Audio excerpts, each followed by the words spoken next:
bureaucrats, but leave the other two alive. The necromancer may yet prove useful, and the elf is not without her charms.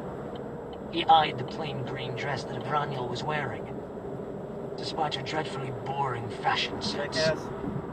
You son of a bitch, Avraniel hissed. These aren't my normal clothes. You can thank the two idiots here for picking them. Besides, I know for a fact that I look awesome in anything. She scowled, and then tore off the long dress she wore to reveal a set of more practical clothes beneath it. Lord Taylor stared. What? Did you really think I'd come here in a damn dress? Not bloody likely. I'm not stupid. And that was the exact moment when everything began to go horribly, horribly wrong. Gerald had a split second to send a prayer to every deity he could think of before Timmy hurled something at the mutants closest to them, something he must have gotten from the rats Avraniel liked, because it exploded and hurled the mutants back. Get me that thing I gave you, Timmy roared, lobbing another explosive in the general direction of some mutants. They emerged from it largely unscathed as their tentacles swiped through the air and their mouths let loose a litany of inhuman curses. Gerald scrambled behind Timmy, safety first, and then summoned the shovel that the necromancer wanted. Avraniel growled, and her magic screamed to life, burning the dye out of her hair and turning her eyes their usual amber color. Mutants appeared all around them. They came out of the walls, the floor, and the ceiling. A scream threatened to bubble up from Gerald's lips.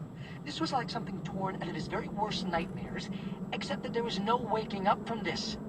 Since he didn't enjoy having things with so many teeth and claws trying to kill him, he summoned the first thing he could think of with his magic and tossed it at the mutants. Unfortunately for him, it was a pogo stick. Still, the pogo stick caught one of the misshapen creatures right in one of its eyes, and it reeled back. He gave a mental cheer and then summoned something more practical, a metal walking stick. He lifted it over his head and put on his most menacing scowl. He was not going to die here. We can start killing things, right? Avraniel asked. The floor around her was already scorched, the sheer heat emanating from her enough to burn away the warped flesh. Anything that isn't you, me, or Gerald can die. Timmy hefted his shovel in one hand and his banjo in the other.